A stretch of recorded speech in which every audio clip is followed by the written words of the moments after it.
Hi. My name is Candy Crowley. Welcome to the National Summit on Resilience, the Brain, and Meditation. As your invitation noted, today we want to look at the research and the applications of TM to promote resilience, help overcome post-traumatic stress disorder, and other stresses among veterans, active duty personnel, cadets, and their families. The need to help form a generation of resilient warriors is pretty clear. We're talking about warriors equipped not just with the tools of combat, but with the tools to adapt to the mental and emotional stresses of today's military life. Like you, I'm reminded way too often in the news business of the post-traumatic stress disorder, PTSD among our veterans, the suicides, the attempted suicides, and the toll it takes on loved ones and caregivers. I am so pleased to be at this forum where we have a stellar cast of military leaders and medical researchers, really of the highest caliber, who are here despite some really crazy busy schedules to explore the practical, effective solutions to help overcome PTSD and the related stresses. I learned TM several years ago. It's helped me manage the stress in my life, which is minuscule compared to what the military personnel face every day. But I'm still aware of this compelling research on TM and PTSD. I've heard amazing stories of the transformation among meditating vets.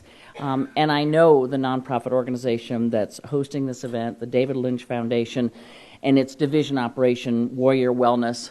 They are all great. Like you, I always want to know more. I want to see where the research has gone and what the smart folks are learning. So I want to begin with our first speaker, W. Scott Gould. He is the Deputy Secretary of the Department of Veterans Affairs, the VA.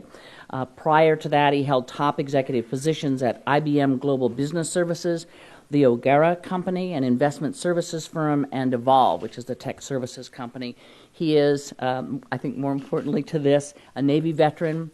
He served aboard the guided missile destroyer Richard E. Byrd as a naval intelligence reservist. Captain Gould was recalled to active duty for Operation Noble Eagle and Enduring Freedom. He is co-author of a book, The People Factor, Strengthening America by Investing in the Public Service.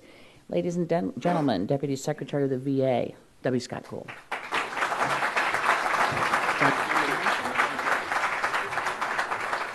Well, I don't know how many folks here have tuned in on Sunday mornings to that voice. It's nice to actually meet you, Candy. And that's a great program.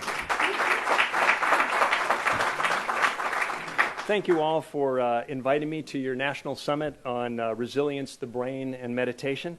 I'm pleased to be here with several colleagues, Dr. Raul Pereja-Hense, Ms. Jan Kemp, Dr. Alex Amaya, and Dr. Sonia Batten. Thank you for all the work that you do at the VA.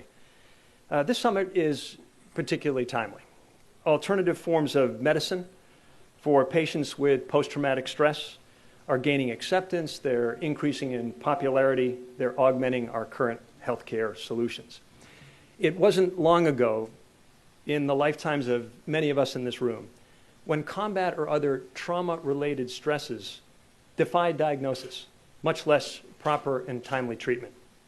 Pablum advice like, shake it off, you'll be fine, only tended to trivialize the deeply rooted pain that stigmatized and ate away at the lives of too many veterans. We may never know the number of soldiers and veterans stricken by stress that the system failed to recognize or acknowledge. After more than a decade of war, there's a renewed and growing awareness that the consequence of combat, the urgent need we have to attend to the invisible wounds of war, and our obligation to care for those whom we have sent as a country into harm's way. I think it's fair to say that we're adopting a more informed vision of the many mental stressors that affect our warriors and veterans on and off the battlefield. Today we know that many veterans suffer from post-traumatic stress. We know their symptoms and their pain are real. We also know that there are proven treatments that can provide hope, relief, and healing. And we are also humbled by what we don't know about how to prevent and treat PTSD. But as evidenced by your attendance here today and by the work that you're doing, you're bringing awareness to the problem and new approaches to deal with it. Now at VA, we're also working to raise awareness about post-traumatic stress disorder. We're providing world-class mental health treatment, and we're seeking out new and better ways to prevent and treat PTSD. The scale of our effort is substantial. 20,500 mental health providers, treating at least 1.3 million veterans with specialty care in mental health at a cost of about $5.9 billion annually. VA uses state-of-the-art clinical practice guidelines for PTSD care. They were developed collaboratively with the Department of Defense. We employ an integrated mental health strategy that includes help for families and helps provide continuity of care for service members who are transitioning into veteran status. We screen 100% of the service members and encourage treatment through our Make the Connection campaign that helps veterans of all eras learn more about how other veterans have benefited from treatment and care, and of course to seek that for themselves.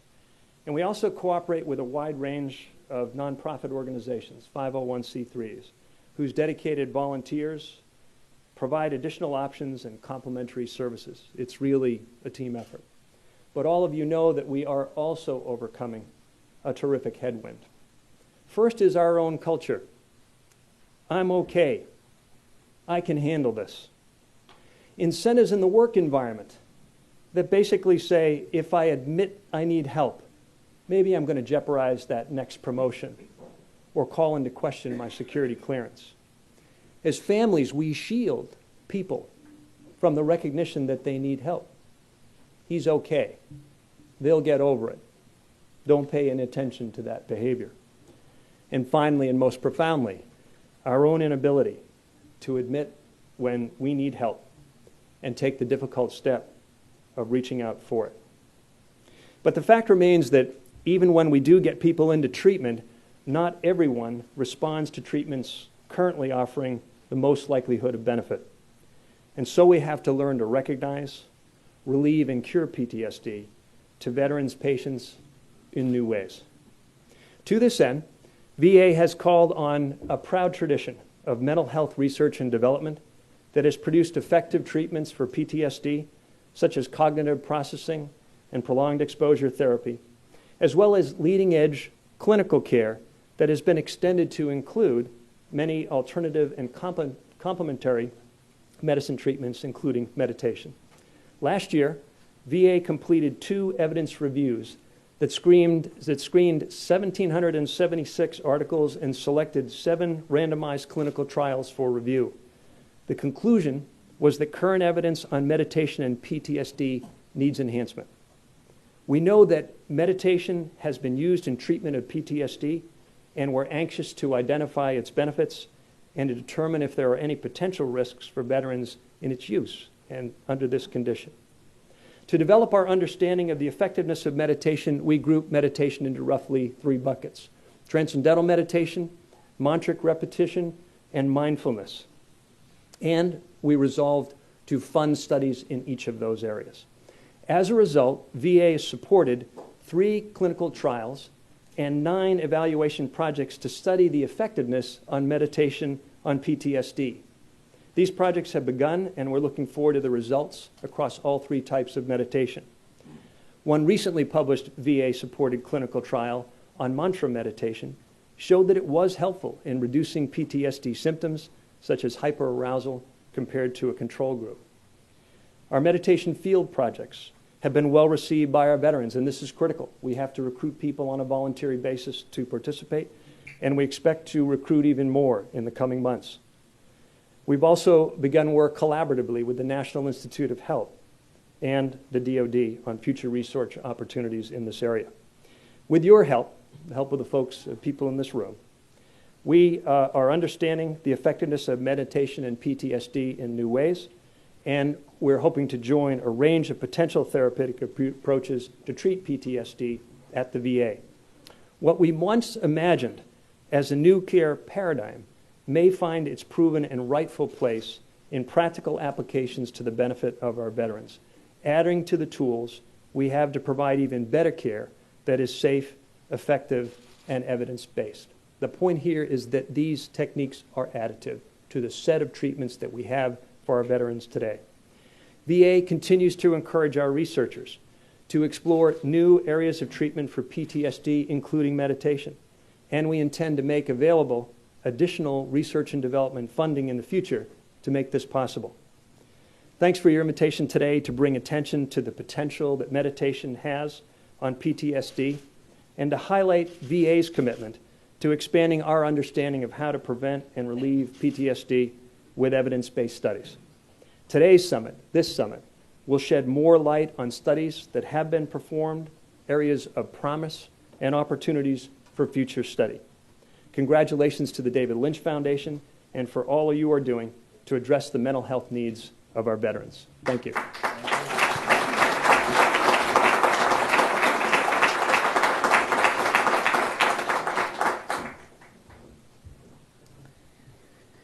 It's just exciting to me to have someone with the Secretary's stature to be looking at this and to be encouraging this. It's just such a huge step, I think, as Bobby would agree with me. I'd like to now introduce you to Dr. John Hagelin. He is a Harvard-trained quantum physicist, but president of the David Lynch Foundation, which I understand better than the quantum physicist part. Dr. Hagelin conducted pioneering research at CERN in Switzerland and the Stanford Linear Accelerator Center. His scientific contributions include development of a highly successful grand unified field theory based on the superstring. There'll be a test right after this. In addition, Dr. Hagelin is one of the world's foremost experts on the effects of meditation on brain development and the use of meditation to promote physical and mental health and to reduce stress and stress-related disease. Dr. Hagelin, you're on.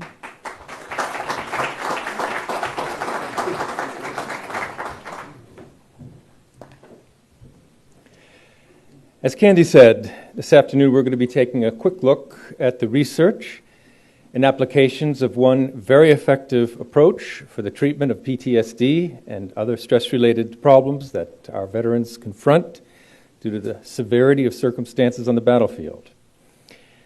The TM technique is a very simple, easy to learn, easy to practice, non-religious technique that is practiced today by about 6 million people.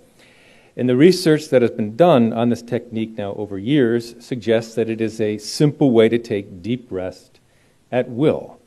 Rest, according to research, that is deeper than sleep and more effective at relieving anxiety and easing stress-related illness of all kinds than other approaches typically in the area of relaxation or even meditation. We all know we need to do something innovative, something new to address a very serious problem. Hundreds of thousands of our returning troops suffer from PTSD. And in 2009, for example, more people died of suicide among our veterans than from battle. So it's a serious problem. The existing conventional treatments are questionably effective. So we certainly need to look carefully at anything new that shows this kind of promise. It is really wonderful today to be in the midst of such distinguished military leaders and such distinguished scientists and medical researchers. I'm going to take a moment now to introduce a very distinguished veteran, and that is Jerry Yellen, who is the co-chair of Operation Warrior Wellness. He is an 88-year-old decorated P-51 pilot from World War II. He landed on Iwo Jima on March 7th of 1945. He strafed Japanese positions for the Marines and flew 19 VLR missions over Japan. He and his wife of 62 years, Helene, have 4 sons and 6 grandchildren, 3 of whom live in America and 3 of whom live in Japan. Jerry Yellen.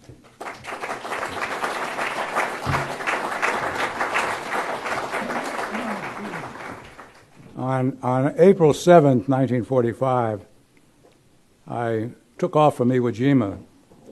On the wing of a B-29, we navigated to Japan. And I looked out the window as I focused my gun cameras of my P-51 on the tip of Iwo Jima. I was 3 weeks into, or 7 weeks into my 21st year, and I said, "What's a guy from Hillside, New Jersey doing here over Japan?" And now, at 88, I stand in front of a grand assembly of educators and scientists, and I'm saying, what's this 88-year-old guy doing here? My story is simple. I flew 19 long-range missions. I was a pilot of a P-51. I had a pure purpose in my life to kill my enemy. I flew with 16 guys that didn't come back. And when the war ended in August 14th, 1945, I came back to America, and I was a lost soul. I had no purity of purpose for my life. I had no life. I was married in 1949, a father of 4 children, and I had addictive behavior for 30 years until 1975, when I learned transcendental meditation. My enemy was an identifiable enemy. Combat is stressful but exhilarating for me. Can you imagine, 20 years old, flying P-51s?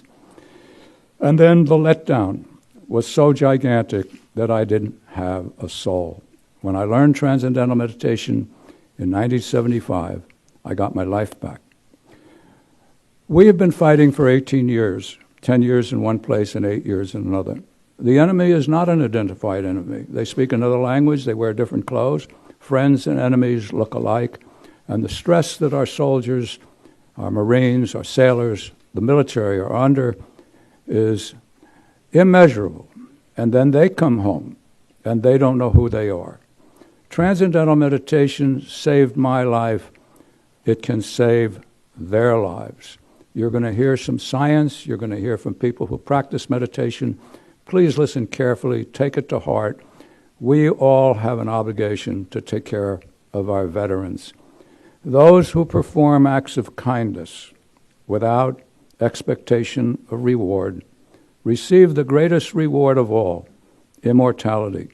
Let's all become immortal. Thank you very much.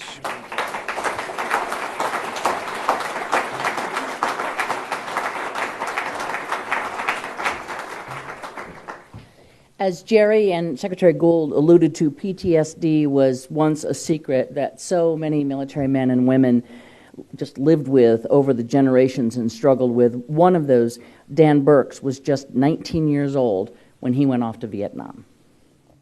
I had got a scholarship to go to college. And, everybody's there to avoid the draft. And at the end of the first year, I thought, no, this is wrong. I'm going to go to war. I left and I volunteered for the infantry.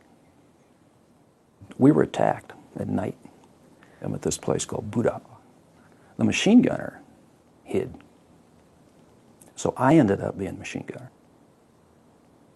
The first night, I killed 14 people.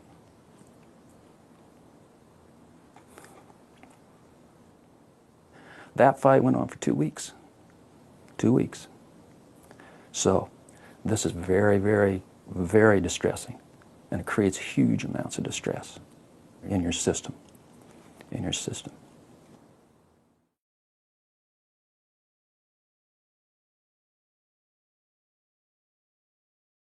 Getting home is difficult.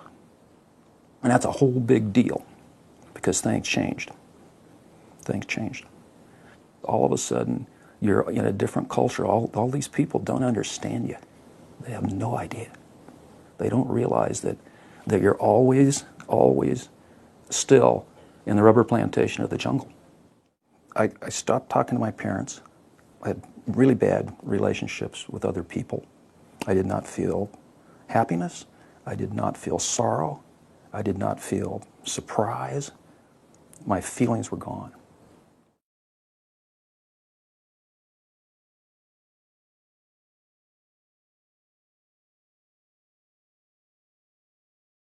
The first time that I learned about transcendental meditation was in Vietnam. December 18th, 1967, Newsweek. This is that 2-week battle at Budap that I was telling you about. And this is my unit. We went out and got ambushed. And this is me, doing my job. And then later in the magazine, coincidentally, is this. That's where I first learned about TM. This is an article about Maharishi Mahesh Yogi, and a couple of guys in my platoon. One of them got the magazine, and he came running over. He said, "Perks, you got to read this." So I did, and I said, "I'm going to do that. I'm going to do that."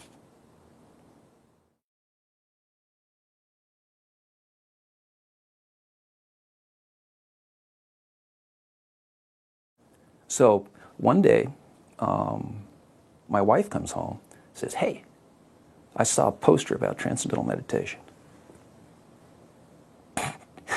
And I remembered that article in that magazine about Maharishi, and that I said I was going to do this. So I go in, and he says, "Okay, sit down, do this." And I could not believe what happened. It was the difference between heaven and hell. It was absolutely transformational. And from that moment on, things changed. Things changed. No more drugs, no more alcohol. Life changed. As time went on, I stopped looking for ambushes. I was able to go back out in the woods, which I really enjoyed. My wife and I got along better. All of a sudden, my parents were back. I started making friends again. Everything was just better. My emotions came back. My life came back. My feeling is that the experience that I've had from TM basically saved my life. It certainly saved my way of life. And it didn't just save my way of life. It made me better.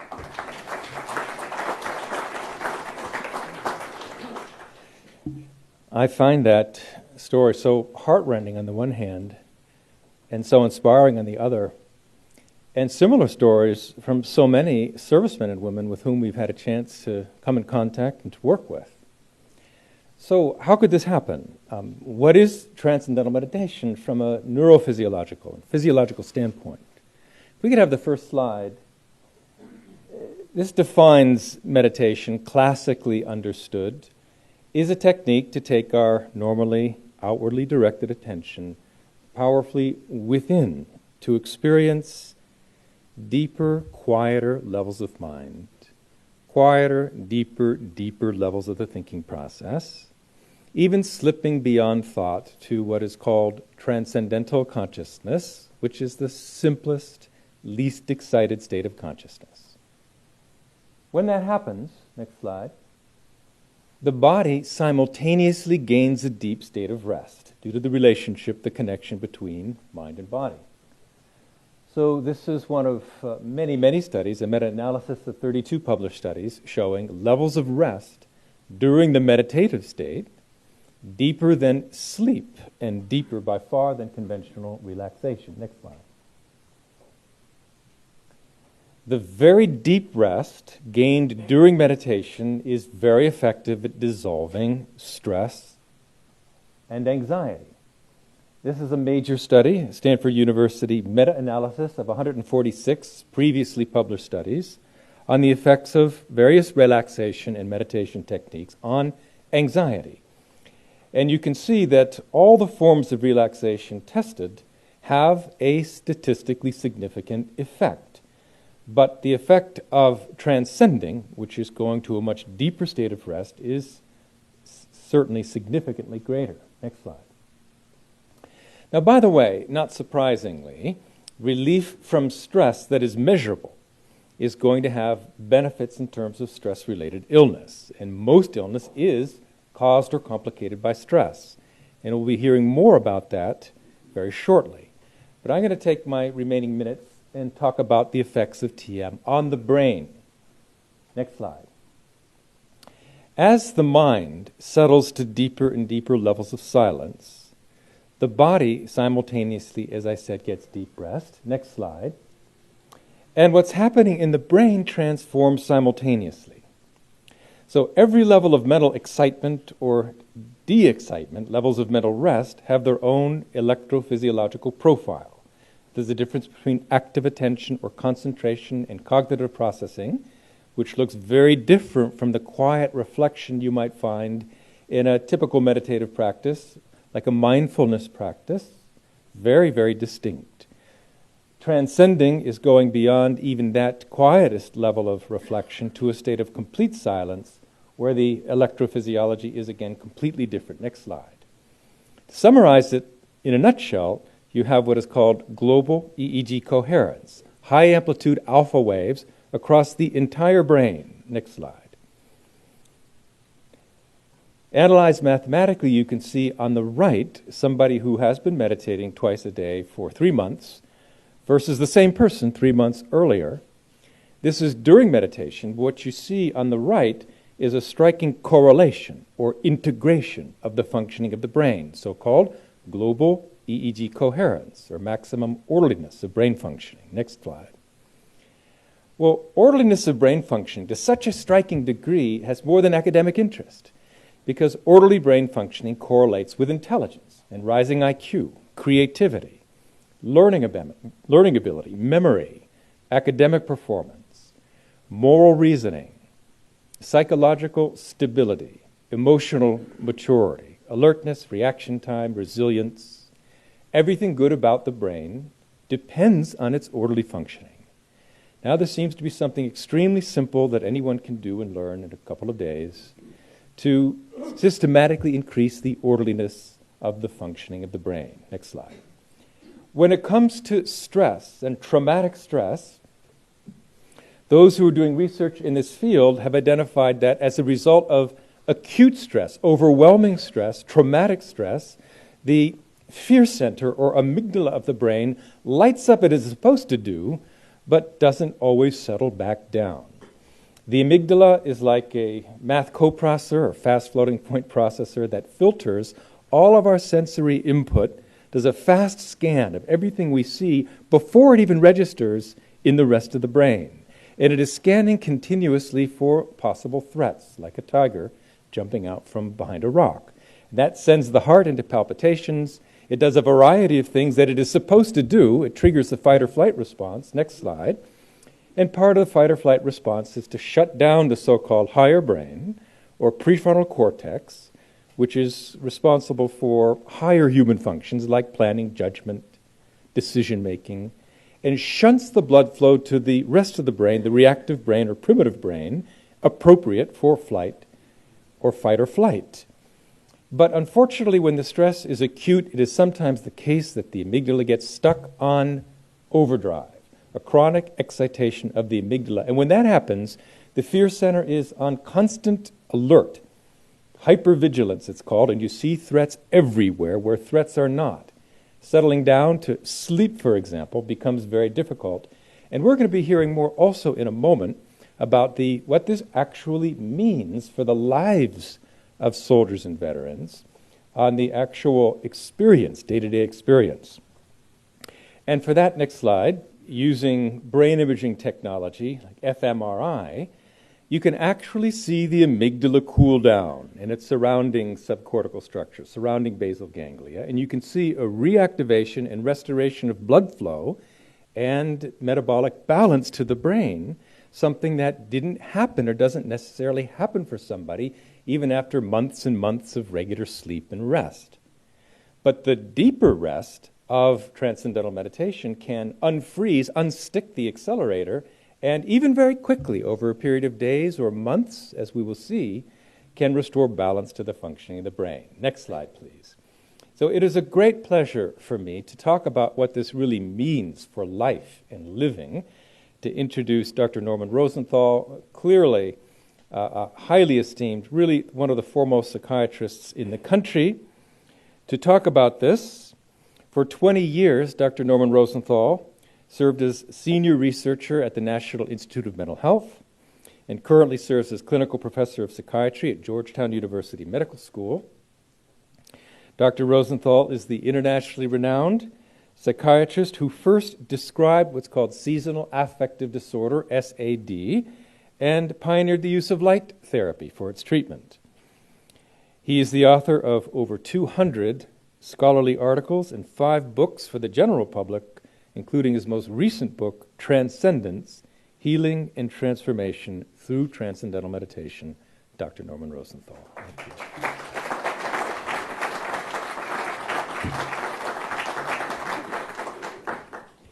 Thank you, Dr. Hagelin.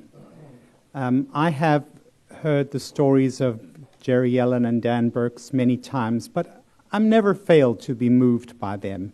They are so dramatic. And as a psychiatrist, I am painfully aware of the profound impact of trauma and how long the impact lasts, especially if you don't do anything. And I'm so glad to see that the consequences of trauma are being taken so seriously at this time. When we see the impressive effects of TM on these very major symptoms that Jerry Yellen and Dan Burks report, it is natural to wonder, how can such a simple technique as this have such a powerful effect on those who have suffered so much? And what I'd like to do here is to discuss some of the science that makes these apparently miraculous transformations logical and understandable. The answer to me lies in a simple word, a single word: stress. People who are terribly stressed, like soldiers under mortar fire, feel the impact powerfully on those parts of the brain that register danger, such as the amygdala, which we've already heard about. When the stress is very powerful or prolonged, these brain centers continue to reverberate long after that impact is over. It's almost like a gong that continues to vibrate long after it has been struck. The flight and fight responses remain on high alert even after the danger is over, resulting in hypervigilance, flashbacks, and nightmares. Researchers have shown that if you startle people with very loud noises or very violent images, people who are practicing TMers, who practice transcendental meditation, will settle down in their nervous systems much quicker than their non-meditating controls. TM appears to be acting as a surge protector, buffering the impact of stress on the body and mind. To show how TM can settle down flight or fight responses over time, let us look at its beneficial effects on the heart and blood vessels. What you see here is a meta-analysis of many people who have been tested TMers compared to controls in terms of reduction in blood pressure. And when you crunch all the data together, what you see is a reduction both in systolic and diastolic blood pressure. Now, this is interesting because if you think about blood pressure, it really reflects the cumulative effects of stress. When you go into the doctor to have your blood pressure measured and it's high, it doesn't mean you've been stressed just the 10 minutes before, although getting to the doctor could be stressful enough. It means there is a cumulative effect of stress. And likewise, when you're doing TM, these blood pressure measurements weren't taken just 10 minutes after a TM session. They reflect the cumulative benefit of TM over time, the carryover effect. Now, these results are not only statistically significant, they're clinically significant. And played out over time, such a reduction in blood pressure and the other benefits that reduced stress confer will lead to significantly fewer heart attacks, strokes, and will actually prolong life. Now, that seems like a pretty wild claim, doesn't it? Let's take a look at the next slide to see what it shows. This is a decreased mortality rate in persons over age 55. These were people who were studied years before in these controlled blood pressure studies, and nobody really had followed them over the ensuing 9 years on average, but they checked death records. So they don't even know if these people continued to do TM. But when they checked the death records, compared to those people who 9 years before on average had been assigned to the control condition, those who had meditated had an overall decreased mortality of 23% and 30% when you looked at cardiovascular mortality. So this is a very impressive result, which Dr. Hagelin actually showed a replication, a prospective study showing a similar decrease in mortality when people are watched over time. And what was really so impressive about the data that Dr. Hagelin showed, and I should say Dr. Robert Schneider is the lead investigator on these wonderful studies. What was so impressive about the data Dr. Hagelin showed is that those people whose lives were extended, whose mortality was decreased, were on all the standard treatments, lowering blood pressure medications, cholesterol medications, diet, exercise, all the normal things. But despite that, the addition of TM was so potent that it had a major effect on mortality. Now, it has been said that what is good for the heart is also good for the brain, and that makes sense because the same blood vessels that feed our heart with blood and with oxygen, those are the same kinds of blood vessels that feed the brain, and what's good for the one is going to be good for the other. Now, we know how harmful stress can be to the brain. For example, an estimated 40 million people suffer from major anxiety disorders. And as for the rest of us, well, with the economy and global warming and keeping your job and holding your job, we're all pretty much stressed out as well. So the good news, of course, is that TM can cushion the impact of many different types of stress. In fact, across the board, it is one of the biggest stress relievers that I've ever encountered in over 30 years as a practicing psychiatrist. I have often thought that if it were a drug that could be put in a capsule and marketed and patented, it would be a billion-dollar blockbuster. In conclusion, it's high time for this promising technique to be more widely researched and used. Remember, it is cheap, requires no special equipment, can be used anywhere, anytime. In short, it is the gift that keeps on giving. In my opinion, it is the time that we made this gift more widely available. Thank you.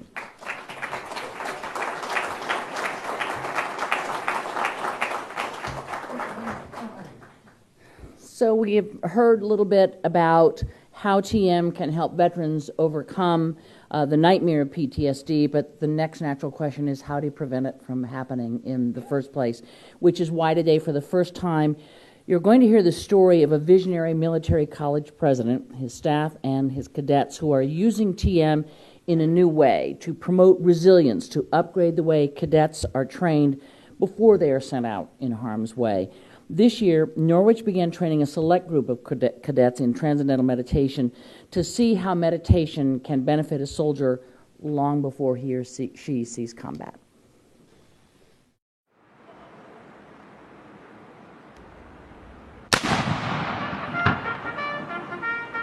For Norwich, we've always worried about the whole person because in battle and in leadership positions in the United States military, you have to be a whole person. And so we've always concentrated not only making you very smart and making you very strong, making you a great leader, an ethical leader. I think that TM will provide us another whole dimension of integrating all of that, improving my performance in all of those domains. And I haven't found anything else that can do that yet. Last semester I had a pretty heavy course load, as well as being cadre for a platoon, so having 27 recruits that are under my command and trying to lead them as well as balancing my academics. And I was tired all the time. My muscles were tired, my mind was tired. I was beginning to fall asleep in class. And I started meditating, and I started noticing the difference right away. I became more alert, and when I meditated, my body became more relaxed. I actually feel my muscles being relaxed. My mind was rejuvenated after every time. And that semester, I got the highest GPA I've ever got with 23 credits, the biggest course load I've ever taken, with 2 seminar classes. I got a 3.47 GPA. One of the biggest differences I've noticed between my platoon and some of the other platoons is we're more professional and we're more locked on. We're not joking around. They're not breaking their bearing. They're keeping that 1,000-mile stare. Them meditating does make my job a lot easier. I'm not an angry person by nature. Don't tell the rooks that, but I don't like yelling at people if I don't have to. But if I can talk to them and get them to do something with just a stern tone, then that's much better for me, and I think it's more effective for them as well. Meditation definitely enhances their ability to essentially comprehend what we're telling them to do.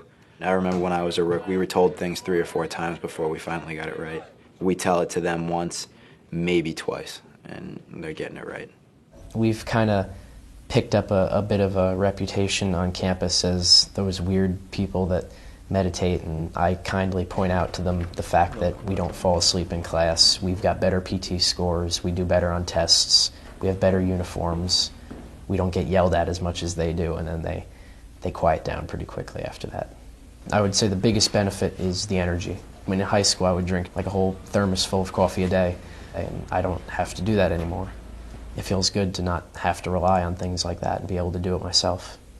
I was a skeptic at first, but now that I've learned, it's great. I mean, I've directly seen the benefits. I'm a senior, and I've never gotten over a 3.0. This semester, I've had 22 credits, 4 lab sciences, and I have a 3.6. I don't think I just got that much smarter. I think the TM helps me focus, and so when I study, I get more benefits out of it. I'm happy that, Norwich is now following them and looking at their grades and their retention and all the objective outcome measures that an organization would care about. So just like the Army would look at, we're happy if you feel better, but we're really happy if you feel better and you don't get in trouble and you perform better and you are retained longer. As a leader, you have to be alert, plain and simple. You need to know what's going on with your men. I believe that being introduced to the TM program as a future leader, you will become more alert and you will be able to pick things up more easily. Be able to handle with the stress of leadership. The one thing I notice about the platoon that's practicing meditation is how the cadet leaders and the rooks are handling stress. This appears to be an effective tool for our cadets to help them handle the stressful military school environment where they are really striving for excellence academically, militarily, and in a lot of cases, physically. The things that really stick out with the platoon that are meditating is they really make it. They are all on board with making this a priority because I believe they see their own results. If it's well documented and it's a good thing, then why not improve our soldiers' welfare? I've noticed I've become more patient, especially in my position in the Corps. It's been an incredible experience. I didn't think I would be doing this in college. I know that if I wasn't doing TM, I would be falling asleep in every single class. There's a significant difference in not only my stress level, but my general mood. I love it. It's amazing. It feels great. I definitely want that to carry with me into the military. ROTC commissions 70% of all the officers of the United States. Could you imagine if, by this experiment at Norwich University, the birthplace of ROTC, if we provide a very important tool in these young officers' toolbox that they've never had the benefit of before, we can influence 70% of the officer corps in a very short period of time. And we owe it to them to give them the best tools to win. And I think this is one of these tools.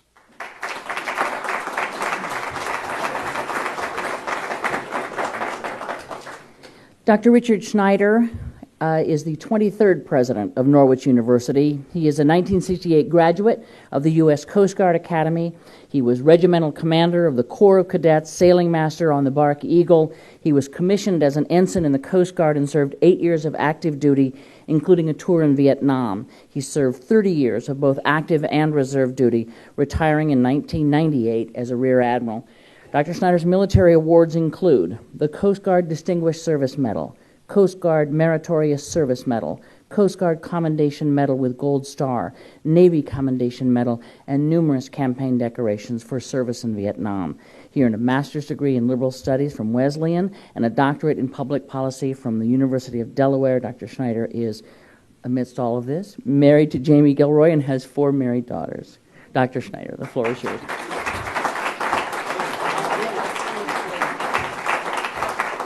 Thank you, and it's an honor to meet Candy. I feel like I know her. You've been in my living room for a long time, so I'm going to call you Candy if that's okay. It's great. Great to see you. Well, welcome, everyone. I'm going to tell you a short story of this walk with TM. In the fall of '09, I got an incredible call from a wonderful friend of Norwich, whose father actually was a trustee for years, one of our most distinguished trustees, Joan Andrews, and it was her dad. And in fact, there was a beautiful gym named after him. And she said, I need you to look at something. I said, okay, what? She said, I'm going to send you some stuff about the David Lynch Foundation, and particularly about what they're doing in post-traumatic stress disorder and how they're helping our veterans, and what they're doing in high schools for high-risk students. And I said, TM. And I remembered the Beatles. I'm a 68 guy. And I said, oh, Joan, really? I said, let me study this a little bit. So I did. And, we did, and we invited the wonderful people from the David Lynch Foundation up. Dr. Reese came up, and Joan came with them, and Bobby came with them, Bobby Roth, who was my teacher. And I was really impressed with the science of it. I'm a data's guy. I want to see the data. And I said, this is worth trying. It's worth the risk. The political risk of being a college president and doing something that many of the faculty may have said was whacked, or with the connotations of that. And so what I did is, you always lead from the front, Candy. You don't make your troops do something that you won't do. So I said, okay, I'm willing to get trained, and who wants to join me? So we had 15 people volunteer, faculty members and staff, and we had our first time of training with the wonderful teachers from the David Lynch Foundation. And we were very impressed as a group. I honestly do think I'm a better president. At least I'm a less stressful president. I may not be a better one, but I'm less stressed personally. And that was great. So we then approached the senior leadership of the regiment and said, listen, we've been doing this for about 4 or 5 months, very quietly, by the way. We didn't tell anybody about it because I wasn't sure how it was going to turn out. So I didn't want to get everybody excited about this, so we were kind of like just doing this very quietly. And we had about 300 students in the beautiful Plumley Armory. And we got a bunch of volunteers, and we trained 37 of them. And they gave us a thumbs up on it also. We need to do this. So that summer we wrote to the entire inbound Rook class. Rooks are recruits.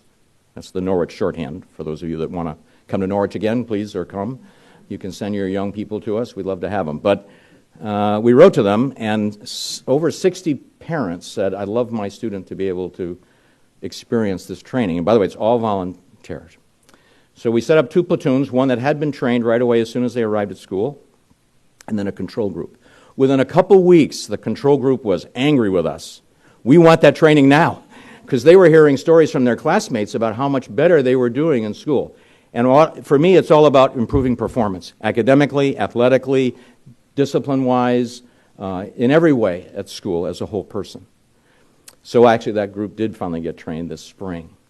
And we were so impressed with the results that we're doing it again. Of course, as steady as you go, we're going to do this again for 60 students. In fact, some of the freshmen that were trained will become sophomore cadre members overseeing the new ones coming in because they understand what to expect. So we couldn't be more thankful for the wonderful support we've gotten from the David Lynch Foundation or the great financial support we got from the Education Foundation of America, which is one of Joan Andrews' foundations. And what's happening for our students, it's a very simple idea, gang. If we can get them to have this tool before they go into battle, they'll be able to handle their own personal stress better, which means their troops will appreciate that from their leaders better. And then when they can come back home, perhaps they will be more resilient as well. So we're looking forward to tracking these students through their entire career and see if that can happen. That is our goal, to make them stronger, really smart, really strong, really brave, and emotionally prepared for the traumas of war. It's my pleasure to introduce one of our researchers, Carol Bandy, just promoted on Sunday by the Board of Trustee action to professor, the highest rank one could achieve in the military or in the academic world, and she's just a great scientist. And why don't you welcome Dr. Carol Bandy.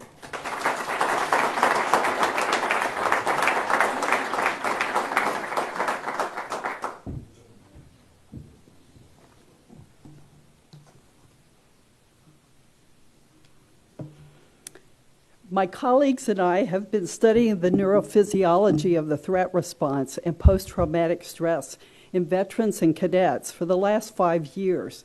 So when the university contacted me regarding evaluating the effectiveness of the new TM training program for Rooks, I immediately recognized the opportunity for a longitudinal study, comparing the TM-trained cadets to those we had already tested.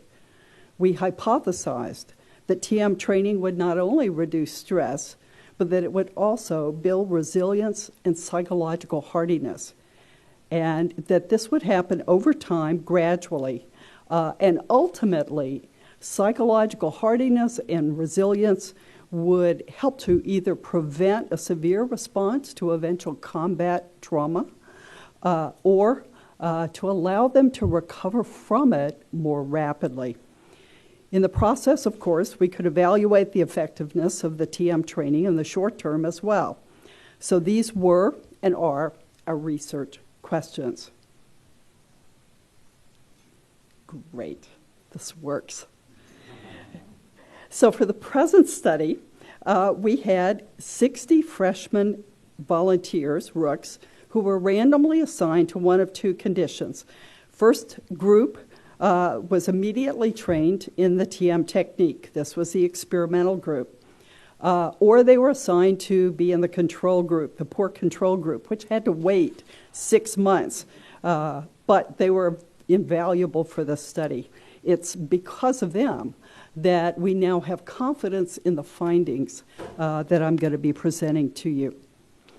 Okay, so prior to training, baseline measures were obtained for both groups, including a battery of questionnaires covering stress, trauma, resilience, cognitive, and affective states. In addition, neurophysiological measures, including pupillometry, EEG, and behavioral tasks related to cognition and attention. All of these were administered. Okay. The TM training group meditated twice daily as a group for 20 minutes, and the control group received no stress reduction techniques of any kind. Both groups were trained in the normal way. The battery of questionnaires was re-administered to both groups after 9 weeks of TM practice, and all neurophysiological measures were re-administered after 6 months of TM practice. As a matter of fact, we've just recently finished collecting the EEG data. And importantly, all data analysis was blind to condition. Okay, today I'm going to be telling you about the preliminary findings based on 2 months of TM practice. To sum up the findings, we found that anxiety, depression, stress, and mood disturbance all decreased. And we also found that constructive thought, positive coping, and resilience all increased. And as a matter of fact, these increased very strongly. We'll get to that in a moment. First, we start with state anxiety. We found that for the control group, state anxiety remained the same, but state anxiety decreased significantly for the TM group. We used the Beck Depression Inventory, which is the gold standard for measuring depression. And again, we found that the control group stayed virtually the same from pre to post, but we found an enormous decrease for the TM trained group. Perceived stress also declined for the TM group, but not for the control group. It was pretty clear by the time we got to this point that the two groups were in fact comparable, that random assignment had done its job of eliminating and washing out individual differences between the two groups. Okay, one more negative aspect of affect that went down was mood disturbance, and this is really bad moods, essentially, is what this is measuring. And they decreased for the TM group, but not for the control group. Okay, so far we've seen various forms of negative affect have decreased significantly and across the board for the TM group, but not for the control group. It's always good to have less of negative feeling states, but what about improvement? First, we see that the scores on the dispositional resilience scale indicate a very large increase in resilience for the TM group. Now, the dispositional resilience scale is the gold standard for measuring psychological hardiness. It's thought to be the best overall measure of resilience, and resilience is a broad construct. It was expected this was going to take at least a year of TM practice, but we found a significant increase in only 2 months. Keep in mind that this came during the most intense part of the Rook training. Both groups, the TM group, the experimental group, and the control group, started with resilience at the same level as that of the national norm for American cadets and also for Scandinavian cadets. These norms are reported by Paul Bartone, who developed the short version of the dispositional resilience scale that we used. But what we see is that the TM group just blew past the norms for all American cadets and Scandinavian cadets in 2 months. And this was an extremely large statistical effect, so we have great confidence in it. This scale is known to predict success in Army Special Ops.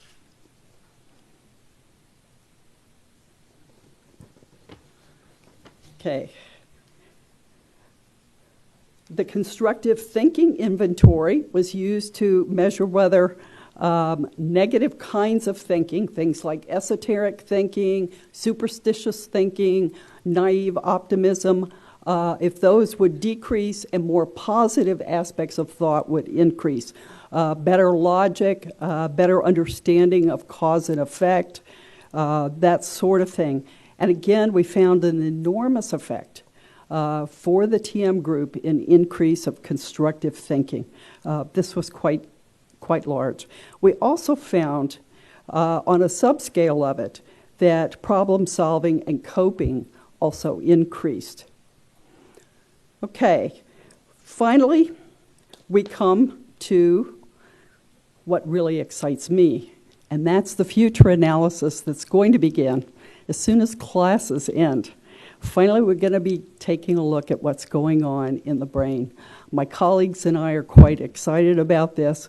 We are eagerly arguing with each other about what it is that's happening. And so we will be looking at the following EEG measures: error-related negativity, and also error-related positivity, which is the flip side of it. This seems to have to do with the ability of the brain to inhibit errors, but also, more importantly perhaps, to learn quickly from mistakes. We're also going to be looking at novel P300, which is a measure that correlates with hypervigilance. In the work we've done with veterans suffering from post-traumatic stress disorder, we found that they did have a heightened P300.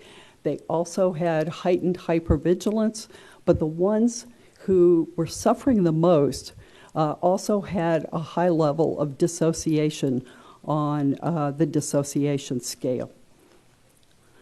We'll also be looking at alpha power and alpha coherence, this measure of brain integration that Fred Travis has developed. It looks to be quite promising. It looks at the balancing of the brain front to back and left to right. We want to examine that. Something that my research team has pioneered is the use of eye tracking to look at threat response. And this actually gives us a very fine detail of analysis of how each individual is responding to threat. Pupil dilation to threat, attention and avoidance. How does a person deal with that? Arousal and threat recovery, is it rapid? Does it occur at all? And accuracy of visual attention. Let me show you an example of the kinds of measures that we're getting with eye tracking. This is a typical split screen image that we use to assess fixation.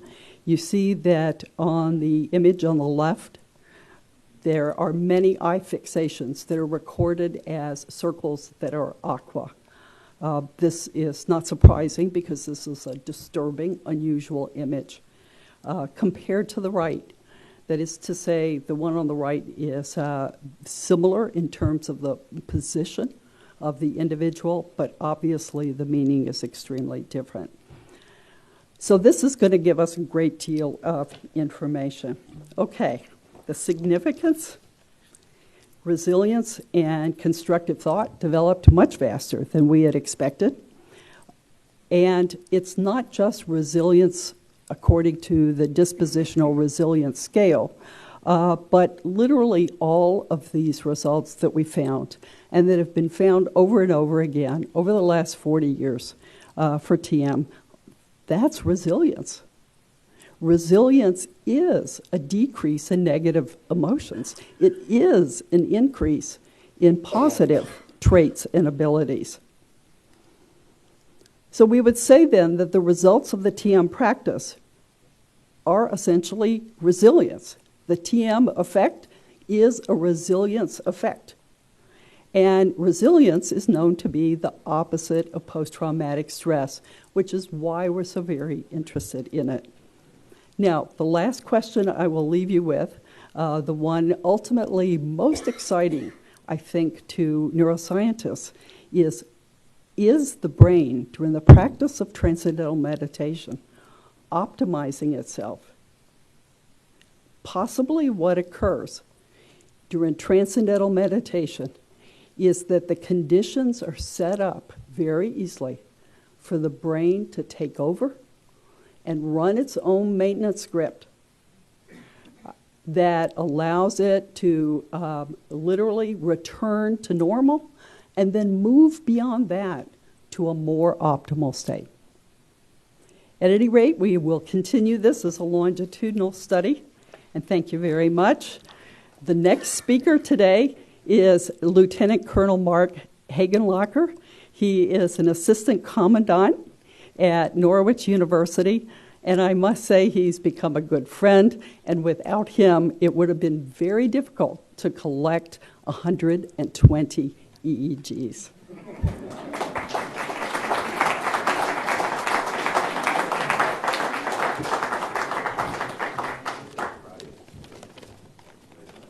Good afternoon, everyone. Today I'd like to share with you some observations about the TM platoon at Norwich. I've been involved in this project for a year and a half as I was one of the first group to be trained at Norwich. I was asked to conduct the project in my battalion, and I accepted the task. Our initial task was to develop a plan to implement training in one platoon in the 4th Battalion. Testing and training was to begin during Rook Orientation Week and then continue throughout the year. At our school, this was a significant cultural change. Why is this? We all saw the picture of the Beatles and laughed. Need I say any more? Well, the Corps of Cadets is currently a regiment of 1,300 students organized into 5 different battalions. 2 battalions, the 3rd and the 4th, each consisting of approximately 300 cadets, are dedicated to training the new Rook class. Rook Arrival Week consists of nonstop training each day from 05:30 in the morning until 2200. Training dedicated to transforming the new recruits into Rooks who understand the basics of military courtesy, drill, and maintaining both their uniforms and their rooms.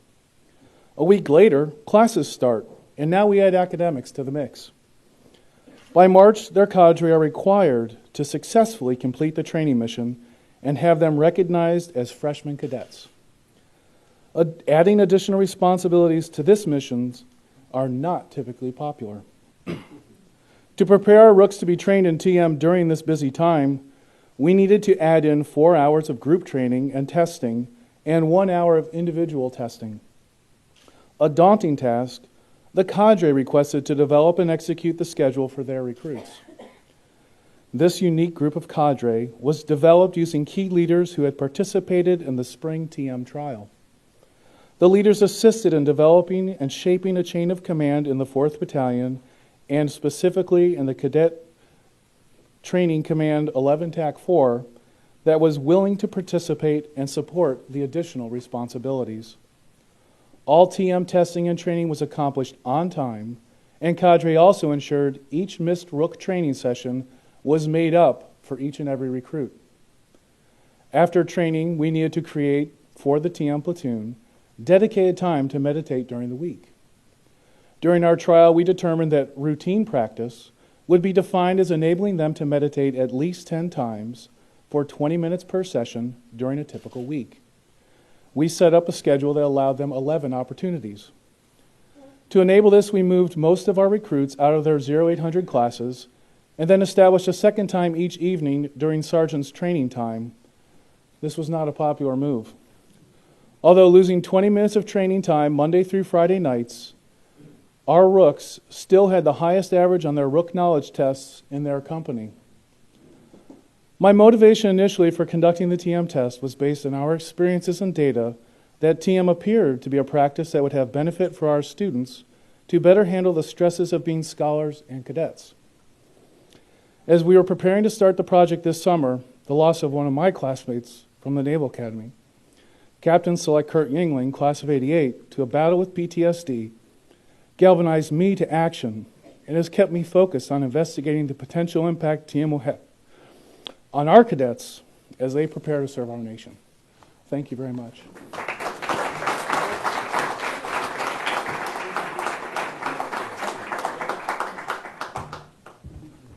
I forgot I was supposed to introduce the cadets. I'd now like to have 4 cadets who are from the 1143 platoon tell us their stories.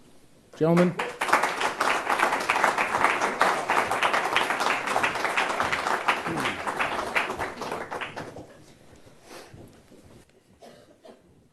Good afternoon, everyone. My name is Brandon Jennings from Gales Ferry, Connecticut, and I am a senior at Norwich University. Next week, I will be graduating from the Military College of Vermont, but also commissioning as an aviation second lieutenant in the United States Army. Hua. I began Transcendental Meditation in the 2011 spring study. As pointed out in the video, I undertook a difficult challenge of taking 23 credits, endeavored in a rigorous PT program that required being up at 4:30 every morning, and undertook the responsibility of training and developing 27 recruits into 27 motivated cadets and personnel. I believe that due to Transcendental Meditation that I was able to multitask between PT, training, and my academics. I was able to adapt to the current situation and develop a strong sense of resiliency while still maintaining high motivation. This year, I undertook the responsibility of being a company commander for 11-4, consisting of 2 normal Rook platoons and the Transcendental Meditation Rook platoon. It seems at first that all the platoons I was in charge of were the same.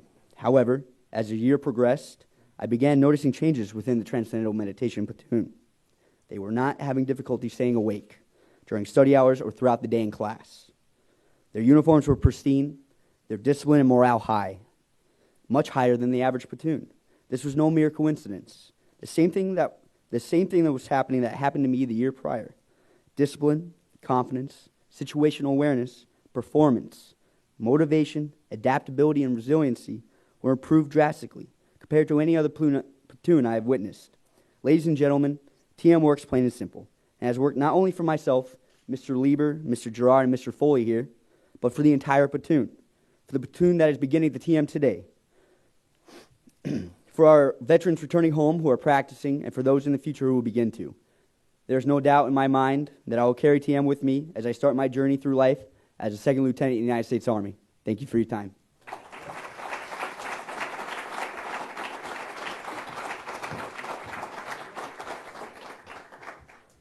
Good afternoon. I'm Keem Foley, freshman cadet at Norwich University. When I first heard about TM, I was skeptical about it because I had never heard anything about this type of stuff before. But I figured, why not try it, because it can't hurt. And my father, who suffers from PTSD himself, so I went about it, and I got the email, and I said I would do it. I was a Rook, and I found TM quite rewarding because I found myself able to outperform the other recruits. Along with this, I found it easier to take orders under stressful situations and become more in tune to what was being said rather than getting flustered because I was getting yelled at by more than one person. In high-stress situations, I was able to stay calm, cool, and collective. TM has helped me with my study habits because I've been able to focus better for longer periods of time. My main reason for doing TM was my father. He's a retired Marine for 21 years and was deployed to Iraq twice. When he came home, he was a different person and eventually started to seek help. As I do TM, I think about all of the benefits that it can give wounded warriors as himself because they are able to relax and get rid of the everyday stressors and become at peace with what has occurred with their life. As for sports and football, I have noticed playing quarterback has become much more easier because in the pocket, I feel more relaxed and it's easier to read defenses. I feel like this gives me an edge on the field against the other athletes. Thank you.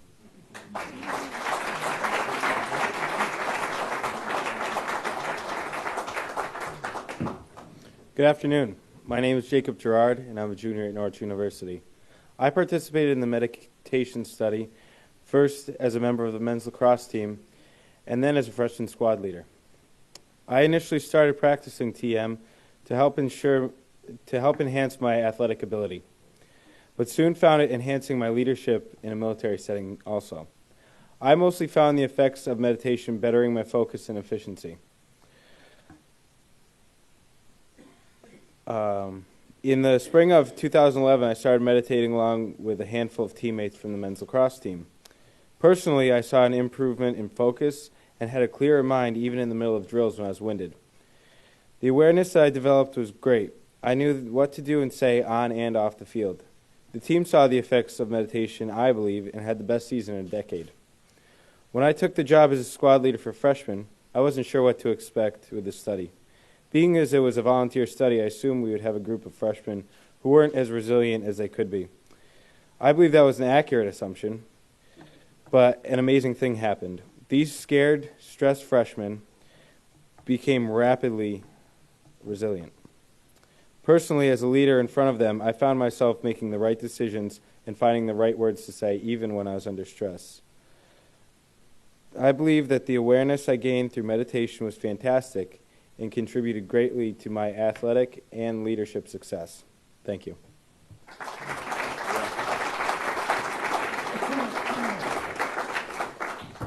Good afternoon, ladies and gentlemen. My name is Sam Lieber. I'm a junior in the Corps of Cadets and am going to commission to the United States Navy next year following my graduation. This year in the Corps, I was the platoon sergeant for the TM platoon, which is essentially the drill sergeant. They would be the focus of the study. So what President Schneider was saying about them being the recruits, I was their drill sergeant. And my job was to effectively develop them as cadets and train them as future leaders in the United States military and society. I started meditating just a few days before the Rooks arrived, and I quickly began to notice the effects of meditating.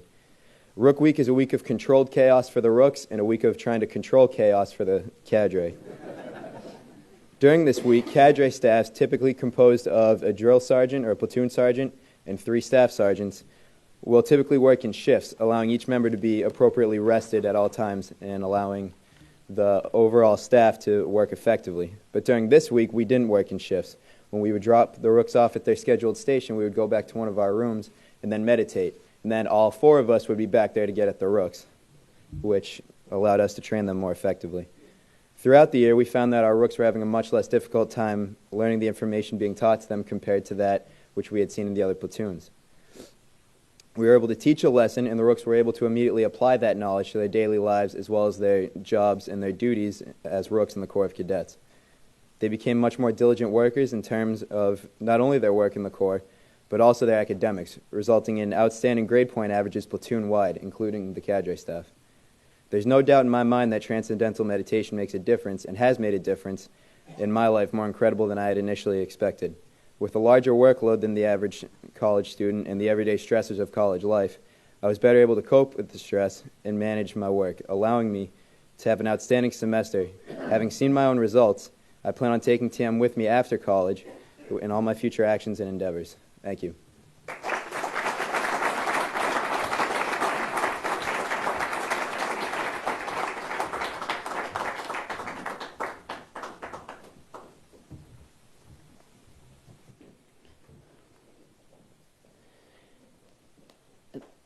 The mother in me wants to say you guys are adorable. But I just want to say you're incredible. Those are, but I think you're adorable too. In recognition of not just less stressed leadership, but great leadership, obviously, with these young men, at Norwich University, we're about to present President Schneider with the Resilient Warrior Award for 2012 from the David Lynch Foundation. To do that, I want you to help me welcome back Jerry Yellen and allow me to introduce Ed Schloman, who along with Jerry is the co-chair of Operation Warrior Wellness.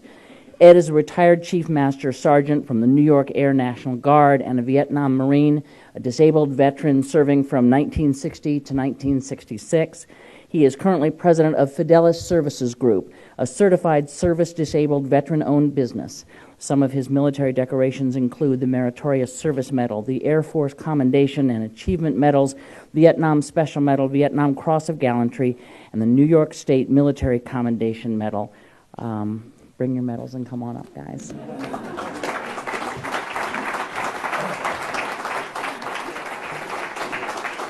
Thank you, Candy. Stand at attention, you're with a captain.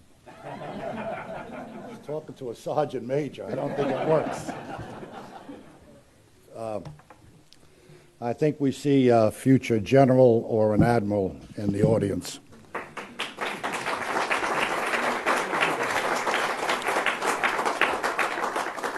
With the world economy in dire straits and so much of the political world in upheaval, educators have never faced more changes or challenges in creating a new generation of leaders. To truly lead in the educational arena of the 21st century necessitates much more than developing a curriculum for the students. It requires highly effective use of resources and mental, emotional clarity.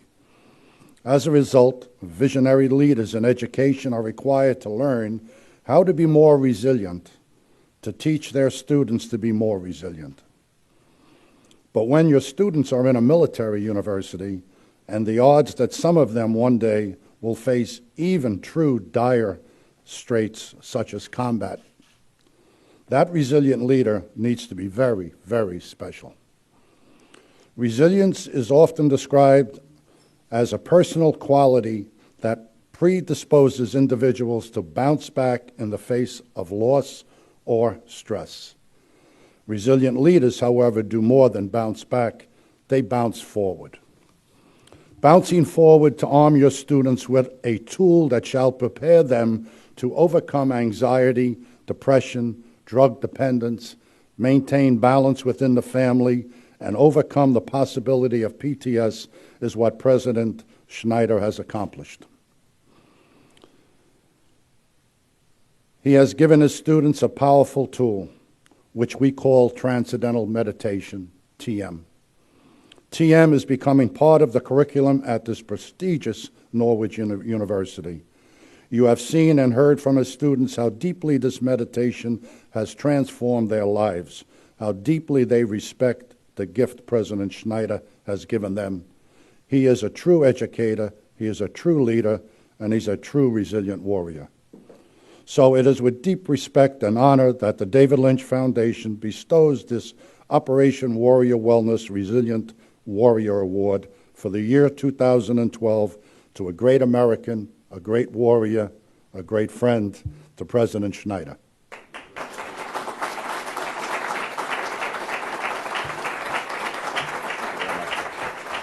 You guys are awesome.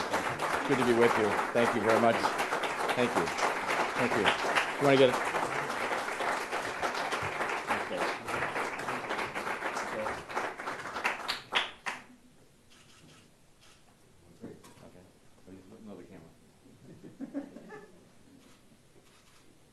Thank you. I'm accepting this on behalf of all of Norwich. Thank you very much. Thank you very much. Thank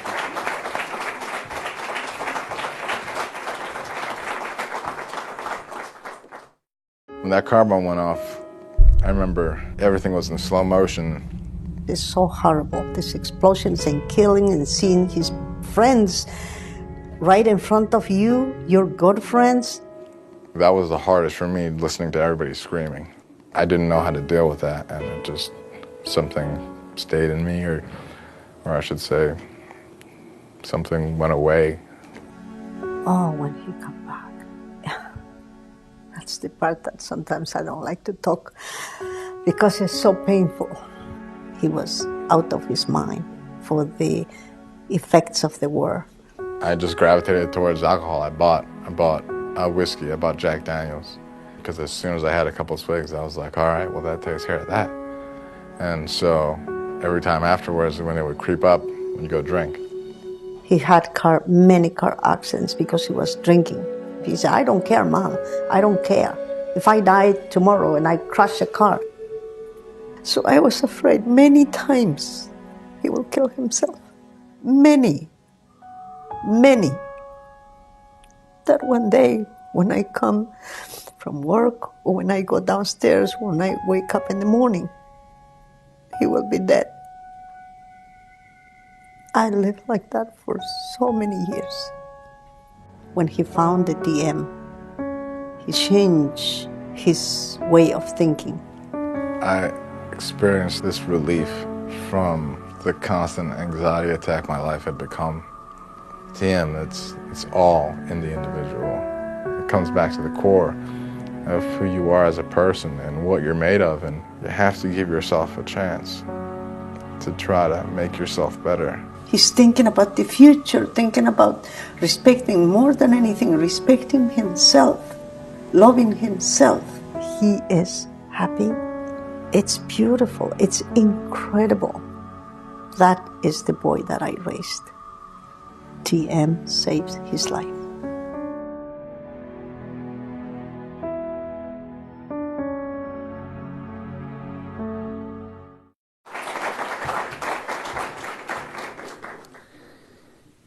I think in the services they call that collateral damage, the moms and the dads and the wives and the kids that go through PTS along with those who are actually suffering from it, which is why we have our next guest. Dr. Serena Grosswald is a George Washington University-trained cognitive learning specialist and research investigator at the National Institutes of Health-funded Center for Natural Medicine and Prevention.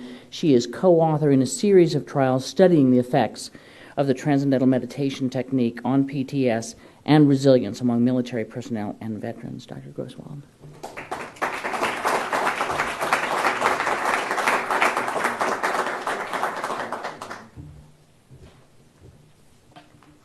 Thank you. Well, resilience is a term that has become prominent in our vocabulary in the last few years, primarily because of the focus on trying to build a strong military force that can withstand the challenges of deployment and combat, not just physically, but mentally and emotionally. Everyone is familiar now with the numbers of troops that have been affected by post-traumatic stress. We needn't remind you of the level of extent of that problem. But you've just heard one parent's story. I think that those numbers of those who are struggling with post-traumatic stress or the effects of being deployed or combat, we can multiply that probably by a factor of 2, maybe 3 or more.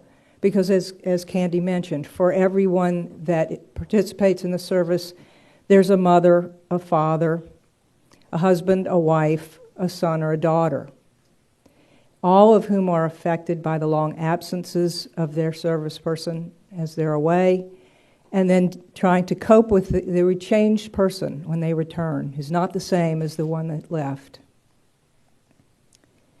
TM provides a technique for helping these families cope and a way for dealing with the stress of having someone return different from when they left. I want to just read you a quote from one soldier's wife and her experience. Since learning TM, I've been feeling so wonderful doing my TM twice daily. The biggest improvement is the lack of anxiety I now have in my life. I went through so much stress and anguish trying to help Luke dealing with his PTSD and how it affected my girls. I was a mess. I didn't know how to help myself or how to let the worries go. TM has been amazing. It is life-changing. And she mentioned her girls, her children. We have a whole generation that are being affected by having a parent gone, potentially not returning, or returning as someone different than who they left. These children often suffer silently. They don't know how to express their stress, often not even aware of the fact that they're under such huge stress and the way that it affects them.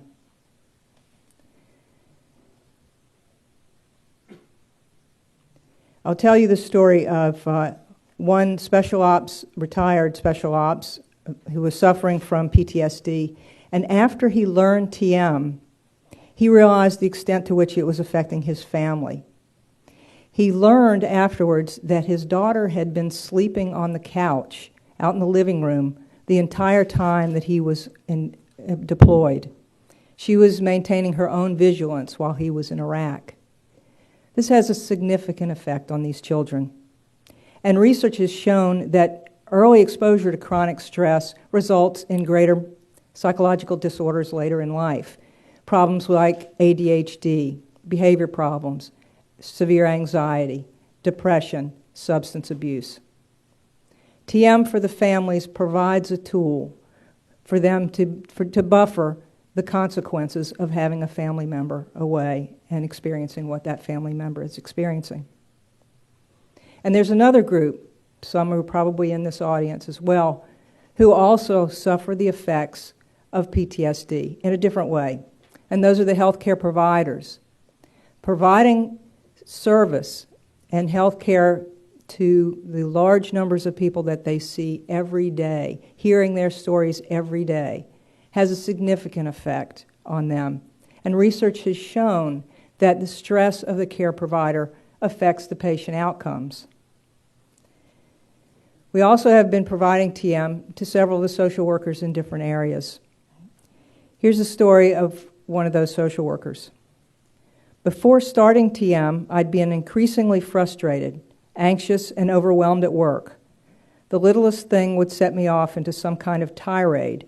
Then the tears would come. Then I'd pull myself together again and start back at trying to unbury myself from my mound of ever-increasing severity and intensity of the workload. I've never felt like this before with this job. I've been here since we first stood up in September 2007.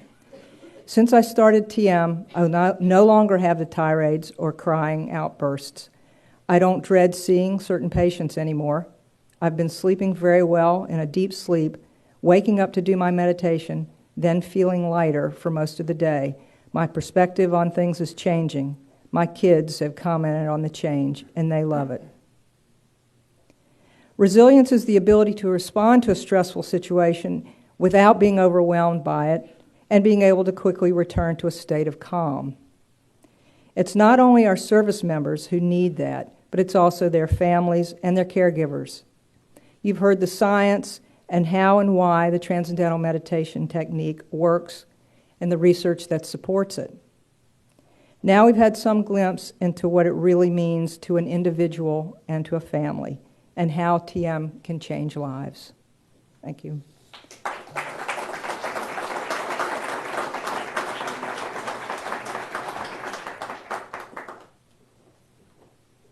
Our last speaker before the break is Colonel Brian Rees. He is a graduate of the U.S. Army War College. He has over 35 years of commissioned service.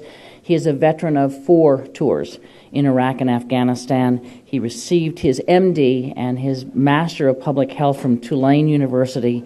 He is a board-certified family physician. His latest article on the application of TM and other modalities to promote soldier resilience was just published in the November issue of Military Medicine. Dr. Rees.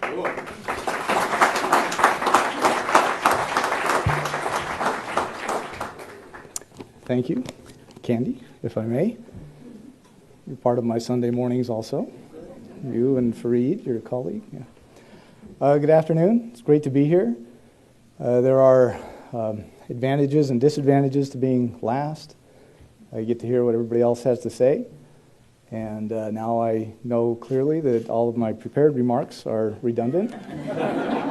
So thank you very much. So instead, I'll just tell a story or two and then get off the stage. So this is a semi-war story. I know there are some real warriors in this audience, and I'm a medical puke, so I'm not going to tread too strongly on that ground. But this was in Abu Ghraib in 2006. There's a slice of a combat support hospital inside the prison, which is inside the city of Abu Ghraib. And so we had a bunch of 10th Mountain and a bunch of Marines that were staged with us, and then they'd go out and patrol the area, which was in 2006, before the surge, before the Sunni awakening, so it was a hostile environment. So we'd take care of the detainees, but we'd also take care of the mess that would come from contacts outside the walls, which were just a couple 100 meters away.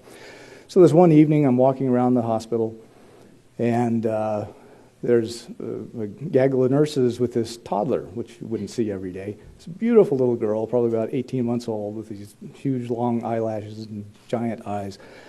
So I said, where did she come from? She said, well, her family's all messed up in the emergency room. So I would go down to the emergency room, which was where I would work intermittently.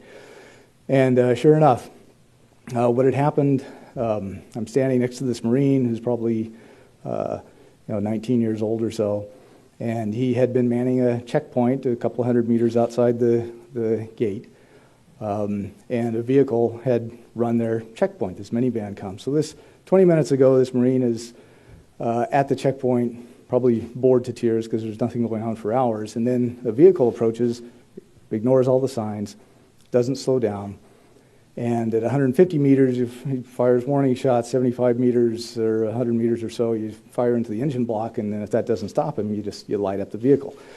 So he figures, this is a vehicle full of insurgents with a vehicle-borne IED that's going to come and blow up him and his buddies. So he lights them up, and then he and his buddies go to the vehicle, and what do they find but this family? A couple of guys, women, and children all shot to hell. So I'm standing next to him, and I make some innocuous comment about, what a mess or what a shame or something like that. And he says, yes, sir, sucks to be a bad driver in Iraq. And I could just see that numbing starting, and I don't know how long he'd been there, but if it hadn't already started, there it was. He was distancing himself. And what else he had gone through, who knows. So, what happens then? Does he get a month off in Kuwait to go swimming or something like that? No. From there, he and his buddies, they go right back out and do it again. And then a few days later, I'd see him or some other guys in his unit, and they'd be there because one of their guys has gotten shot, because we're, again, right in Abu Ghraib, and there were some very accurate snipers right there in town, and every week, couple of times a week, they'd kill one of our Marines. So we kept having these memorial services. So there would be that, and then they would get wounded, and they would bring in their own wounded. So it kept going on and on. And I remember thinking, this is some tough duty these guys got, because it was stressing me, and I was meditating at that time, and I was meditating regularly, and I thought, how can they go out and do this day in and day out without having this tool? Because it fit right into my routine. When you deploy and you go into theater, you want to optimize. It's like being an athlete. You got to be mentally sharp. You got to be physically up to speed. So, and that there's going to be some chaos in your schedule. So, you try to create a schedule. You create a battle rhythm, which includes exercise and good food, and you're trying to stay fit. And for me, an integral part of that was twice a day, every day, more, religiously. It's not a religion, but but with regularity, like brushing my teeth, I would make sure I would never miss a meditation, because that was my chance to bleed off the stress and kind of to reset whatever tread had come off the tire. Can put some back on, and then you carry on. You just go day by day until you get out of there. And I thought it would be very difficult to be, particularly a young combat arms guy. We saw those MRI, the functional MRI with the little, the functional black holes in the frontal cortex. Day in and day out, having your buddies get shot day in and day out, shooting and killing and wounding the bad guys, and then every so often shooting and killing and wounding the non-combatants, the civilians on the battlefield, that can create those functional holes. Your amygdala gets revved up, and just all the time you're in that mode of fight or flight and stress. And it's not surprising that soldiers and Marines and so forth who are subjected to that find themselves performing the kinds of behaviors that get people in trouble. There's this expression, the strategic corporal, in this age of CNN and the news cycle, and cell phones everywhere where people take movies of themselves doing really stupid things. And if you got a functional hole in your frontal cortex, you may well do a stupid thing and then augment it by taking pictures of it. And that, it doesn't excuse what happened, but it doesn't in any case, it doesn't help our effort to accomplish the mission to have these sorts of dysfunctional things going on. So I think TM is helpful in just a wide variety of areas, but particularly in terms of promoting resilience so that soldiers and service personnel in the theater can have the best edge that they can to perform and not get worn down and beat up and not be a mess when they come back. And then also, as has been mentioned, its utility in treating established post-traumatic stress. I think that's of great value also. I think it's underutilized. I'm scheduled to go back again in September, and I think I'm very comfortable with that. I think I've got this ace up my sleeve. I've got this tool that I can employ. I'm going to be doing every day, twice a day, and I think that everybody who is going to deploy, and especially those who are going to be doing jobs that are a lot more difficult than an old senior colonel, they need this tool, and it is underutilized, and we should utilize it more. Thank you.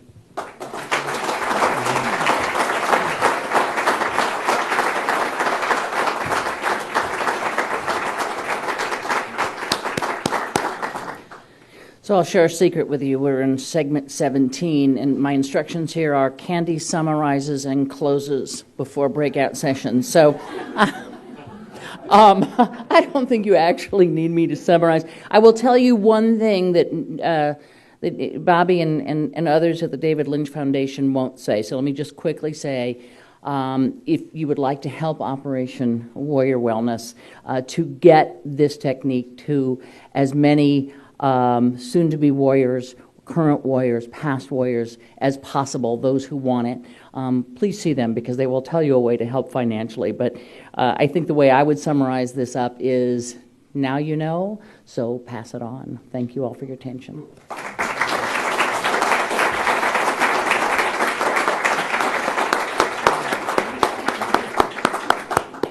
Segment 18.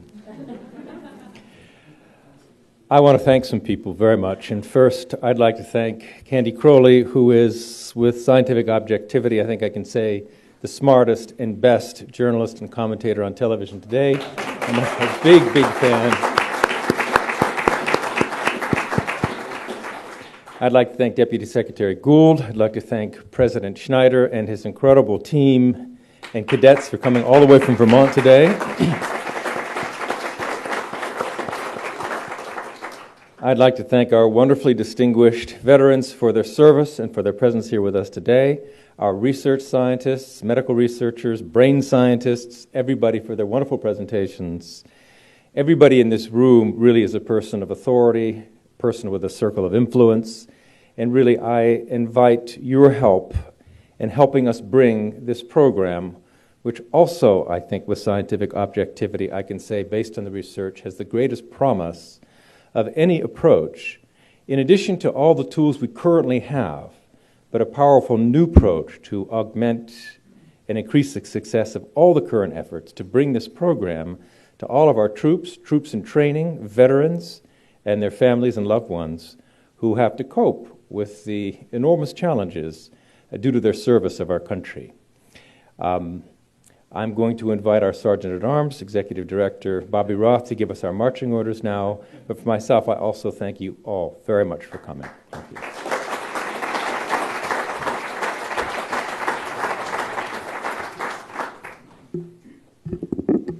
An extraordinary afternoon, and thank you really again, Candy, for coming. Really great, and everyone else. I have a few announcements. You all have received this card in your packet. And it's an opportunity for you to fill out, and if you want more information about the Operation Warrior Wellness programs, as well as if you're interested in learning more about Transcendental Meditation itself. If you don't have a pen, there are pens outside, and there are some glass bowls that you can drop this in, so if you'd like to complete that. I also want to acknowledge there are many people, but if the others from Norwich could please stand up who've come with the team. If you could stand up. It's an amazing, yeah.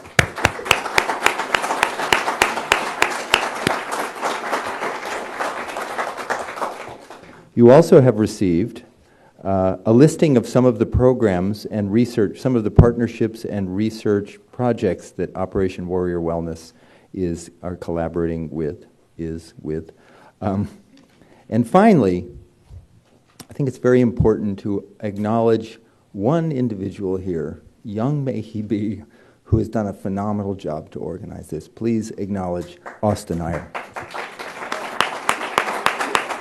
We are here because of his work. Also, Dave Zobek. Dave, would you please stand up? Dave is the one who's been teaching the program at Norwich, along with Peter Travalis, wherever he might be, and others. Peter's back there. And finally, there's one woman who we would have liked to have spoken, but it was late, and Mark, don't laughing. And that's Nisha Money, Dr. Nisha Money. Could you please stand up, Nisha? Are you here? Yes, she's a retired Air Force surgeon, and she's working as the Director of Global Health and Integrative Medicine at the Global Healing Initiatives Institute. We are now done. We're going to break for a few minutes. For those of you who would like to remain for the breakout sessions, come back in 5 minutes. I think there's some refreshments. And we are going to have an opportunity to answer questions of yours, more about what exactly Transcendental Meditation is, how it works, how it differs from other forms of meditation, how the program is implemented into organizations or used on the military college for about 45 minutes. But I just want to thank everyone again. This has been absolutely wonderful and very inspiring afternoon. Thank you for coming.